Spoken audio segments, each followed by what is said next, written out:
باللہ من الشیطان الرجیم بسم اللہ الرحمن الرحیم الصلاۃ والسلام علیکہ یا سیدی یا رسول اللہ وعلی آلک و اصحابک یا سیدی یا حبیب اللہ رب اشرح لی صدری ویسر لی امری واحلل عقدۃ من لسانی یفقہوا قولی۔ ریسپیکٹڈ ویورز، السلام علیکم۔ میں ہوں چودھری محمد معروف، ایڈوکیٹ ہائی کورٹ، اور آپ دیکھ رہے ہیں میرا یوٹیوب چینل۔ آج پھر ایک چھوٹا سا ٹاپک لا آف ایویڈنس کے اباؤٹ، اور آج کا میرا ٹاپک ہے قانون شہادت کا آرڈر آرٹیکل 16 اور 43 اور 129 کو تھوڑا سا آج دیکھ لیتے ہیں۔ آج کا ٹاپک جو ہے وہ اکمپلس کے اباؤٹ ہے۔ اکمپلس مین شریک جرم۔ شریک جرم جو ہے، سب سے پہلے اس کی تھوڑا سا انٹروڈکشن دیکھ لیتے ہیں، اس کی ڈیفینیشن دیکھ لیتے ہیں۔ شریک جرم کے لیے سلطانی گواہ اور وعدہ معاف گواہ بھی اصطلاح استعمال ہوتی ہے۔ یہ اصطلاح اس شخص کے لیے استعمال ہوتی ہے جس نے کسی دوسرے شخص کے ساتھ مل کر کسی جرم کا ارتکاب کیا ہو یا اس میں وہ شریک رہا ہو۔ اگر وہ شخص عدالت میں آ کر شہادت دیتا ہے کہ اس نے کسی جرم میں کسی دوسرے شخص کے ساتھ مل کر جرم کا ارتکاب کیا ہے، تو دیٹ از کالڈ accomplice یا شریک جرم ہے۔ meant by accomplice، شریک جرم سے مراد ایسا شخص جو کسی دوسرے شخص کے ساتھ مل کر کسی جرم کو کمٹ کرتا ہے، سرزد کرتا ہے۔ اور آکسفورڈ یونیورسٹی کی ڈکشنری میں شریک جرم سے مراد کسی مجرم کا ساتھی یا جرم کے ارتکاب میں شریک کار ہونا ہے۔ اور ایک اور لاء ڈکشنری کے مطابق شریک جرم ایسا پرسن ہوتا ہے جو ان فیکٹس کو اور ان حقائق کو ایڈمٹ یا ایکسیپٹ کرتا ہے جن سے یہ ظاہر ہو کہ اس نے انٹینشنلی کسی جرم میں حصہ لیا ہو۔ According to law of evidence,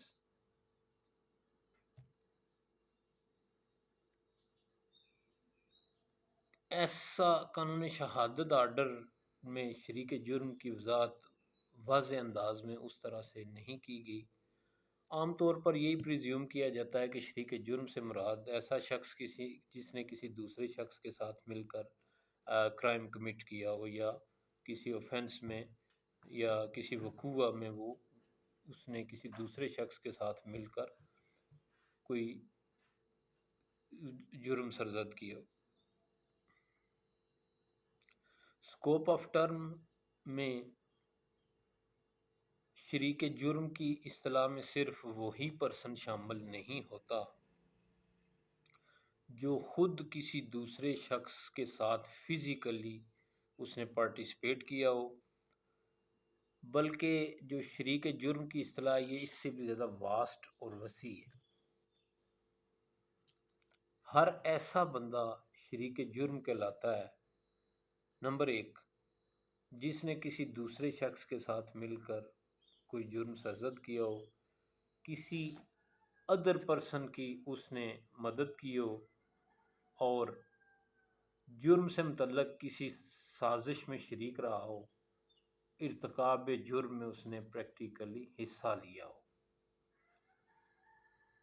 شریک جرم سے ریلیٹڈ جو آرٹیکل ہے وہ قانون شہادت کے آرٹیکل 14، 16، 43 اور 129 ہے۔ اب ذرا آرٹیکل 16 کو تھوڑا سا دیکھ لیتے ہیں۔ An accused shall be competent witness against an accused person except in the case of an offense punishable with had, and a conviction is not illegal merely because it proceeds upon the uncorroborated testimony of an accomplice. کسی شریک جرم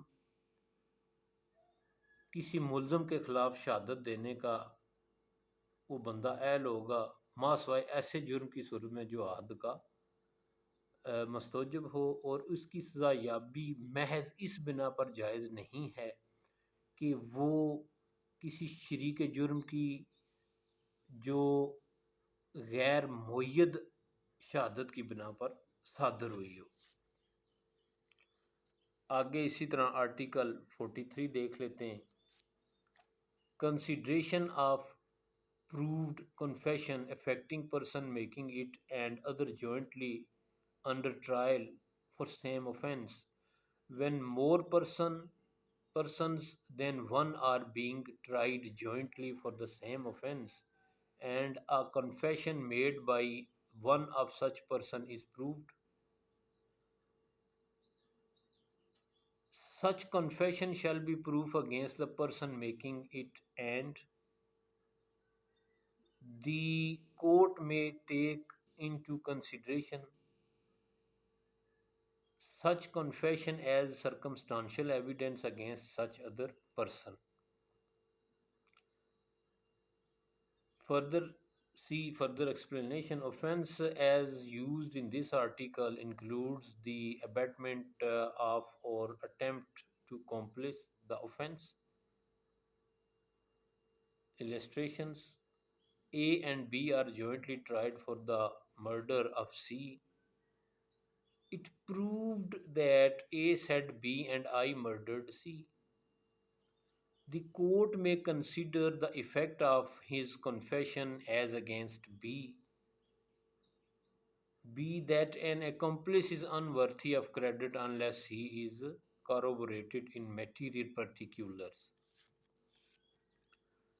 Viewers, جب ایک ہی جرم کی بنا پر ایک سے زیادہ اشخاص یا پرسنز کی جو سماعت ہے مقدمہ کی ایک ساتھ ہو اور ان میں سے کسی ایک شخص کا جو اقرار ہے وہ ثابت ہو جائے کہ مذکورہ اقرار اس شخص کے خلاف ثابت ہوگا جس نے وہ اقرار کیا ہوگا، اور عدالت مذکورہ اقرار پر مذکورہ دوسرے شخص کے خلاف قرائنی شہادت کے طور پر غور کر سکے گی۔ یعنی جرم فردر اس کی تھوڑی سی دیکھ لیتے ہیں تشریح۔ جرم میں جس طرح کہ وہ اس آرٹیکل میں استعمال ہوا ہے، اعانت جرم یعنی کسی کی اعانت کرنا یا مدد کرنا یا ساتھ شامل ہونا، جرم یا اقدام میں جرم کا ارتکاب شامل ہے۔ اس کی اگزامپل اس طرح سے دیتے ہیں کہ اے اور بی جو ہیں وہ سی کے قتل عمد کی بنا پر ایک ان پر مقدمہ چلایا جاتا ہے، اور یہ بات ثابت ہوتی ہے کہ اے نے کہا کہ جو بی ہے میں نے اور بی نے سی کو قتل کیا۔ اب عدالت جو بی پرسن ہے اس کے خلاف اس جو اقرار ہے اس کا جو ایفیکٹ ہے اس پر غور کر سکتی ہے کہ کسی شریک جرم کا جو اسٹیٹمنٹ وہ دیتا ہے وہ قابل اعتبار نہیں ہوتی جب تک کہ وہ اس کے اوپر تائیدی شہادت یا کاربوریٹڈ پیس آف ایویڈنس موجود نہ ہو۔ اب آرٹیکل 129 کو ذرا دیکھ لیتے ہیں۔ Court may presume existence of certain facts. The court may presume the existence of any fact which it thinks likely to have happened, regard being had to the common course of natural events, human conduct, and public and private business in their relation to the facts of the particular case. عدالت کسی ایسے واقعہ کا وجود قیاس کر سکتی ہے جس کا وقوع میں آنا اس انٹینشنلی اس کی دانست میں ہو اور پریزیوم ہو، مگر معمولی سے جو اتفاقات ہیں، انسانوں کا جو بیہیویئر ہے وہ سرکاری اور نجی معاملات کا اس خاص مقدمہ کے واقعات کی نسبت لحاظ رکھنا چاہیے۔ اب rule of evidence of law کیا ہے کہ قانون شہادت کا سب سے اہم اصول یہ ہے کہ جب تک شریک جرم جو ہے وہ اس جو شہادت دے رہا ہے اس شہادت کے اوپر کاربوریٹڈ پیس آف ایویڈنس یا تائیدی شہادت موجود نہ ہو تو اس وقت تک اس شخص کی شہادت کو قابل اعتبار نہیں گردانا جا سکتا۔ کیپیبلٹی آف اکمپلس آرٹیکل جو 16 ہے، اس کے مطابق شریک جرم ایک اہم گواہ ہے اگر اس پر مقدمہ نہ چلایا جا رہا ہو جس مقدمے کے متعلق وہ گواہی دے رہا ہے، لیکن اگر اس پر مقدمہ چلایا جا رہا ہے تو وہ گواہی دینے کا اہل نہیں ہوگا۔ کاربوریٹڈ پیس آف ایویڈنس ہونا بہت ضروری ہے۔ شریک جرم کی جو شہادت ہے وہ تائیدی شہادت کے بغیر قابل قبول نہیں ہوتی۔ عدالتیں سزا کا نفاذ کرتے وقت کسی شریک جرم کی شہادت پر اعتبار کرنے میں نہایت ہی احتیاط سے کام لیتی ہیں اور دیگر متعلقہ شہادتوں سے ایسا کاربوریٹڈ پیس آف ایویڈنس حاصل کرنے کی کوشش کرتی ہیں تاکہ شریک جرم جو بات کہہ رہا ہے اس کی وجہ سے بے گناہ شخص کو بچایا جائے۔ According to decision of the superior courts، Mumbai high court کا فیصلہ ہے جی AIR 1916 پیج 229۔ اس حوالہ سے قابل غور بات یہ ہے کہ شریک جرم جو ہوتا ہے وہ ایک ڈاؤٹ فل وٹنس ہوتا ہے اور اس کی شہادت قبول کرنے سے پہلے انتہائی احتیاط، ڈیپتھ اور تمام جو باریکیاں ان کا جائزہ لیتے ہوئے اور مادی طور پر دیگر شہادتوں پر انحصار کرنا چاہیے۔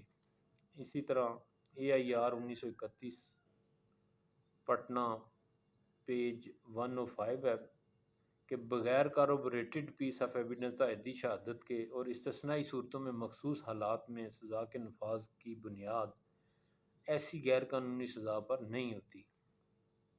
ریزن فار کاربوریٹڈ ایویڈنس، تائیدی شہادت کی وجوہات۔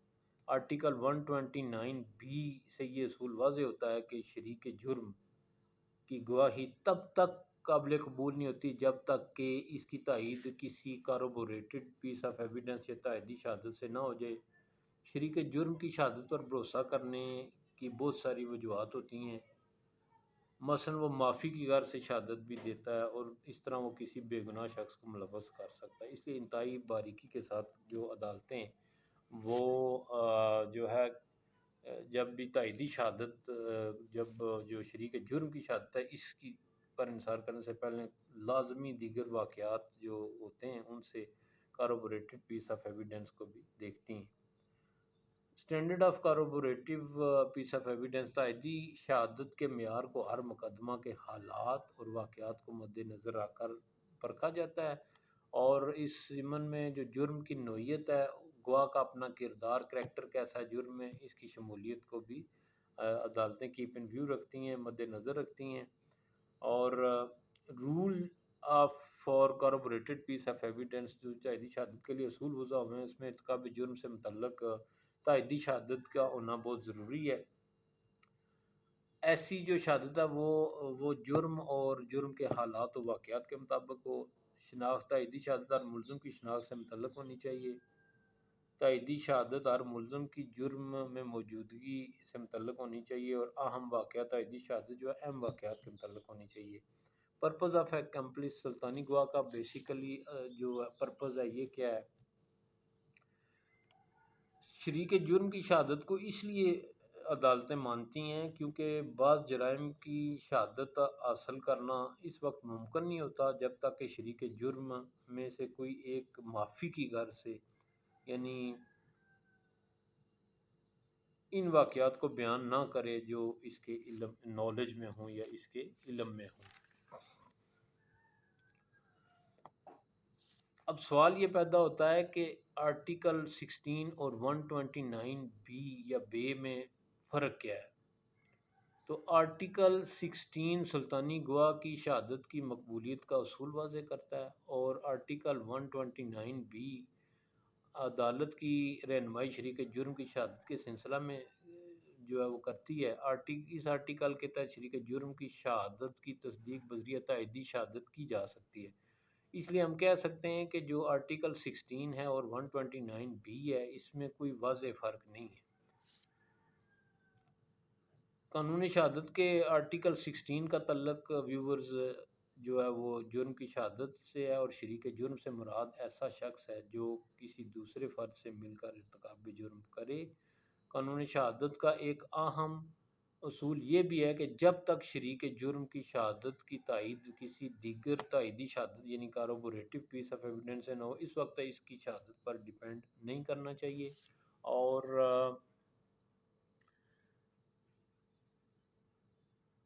بغیر تائیدی شہادت کے قبول نہ کرنے کی جو وجوہات ہیں وہ چند وجوہات ہیں، یعنی جو اکمپلس یا شریک جرم ہے وہ مطلب جھوٹی شہادت دینے کے لیے جھوٹ بول سکتا ہے، کسی بے گناہ شخص کو ہو سکتا ہے وہ ملوث کر دے۔ اس طرح پھر ایک جو ہے قانون کے تقاضوں کے مطابق کسی بے گناہ کو سزا دینا یہ بھی ٹھیک نہیں ہے۔ اور ان دونوں آرٹیکلز میں جو قانونی شہادت کا آرٹیکل 16 اور 129 ہے، ان میں کوئی واضح تضاد موجود نہیں ہے۔ بیسیکلی دونوں کا تعلق شریک جرم کی شہادت کو قابل قبول بنانے کے لیے اس کی وضاحت کرتے ہیں، یعنی ان دونوں آرٹیکلز میں کوئی واضح ڈیفرنس نہیں ہے۔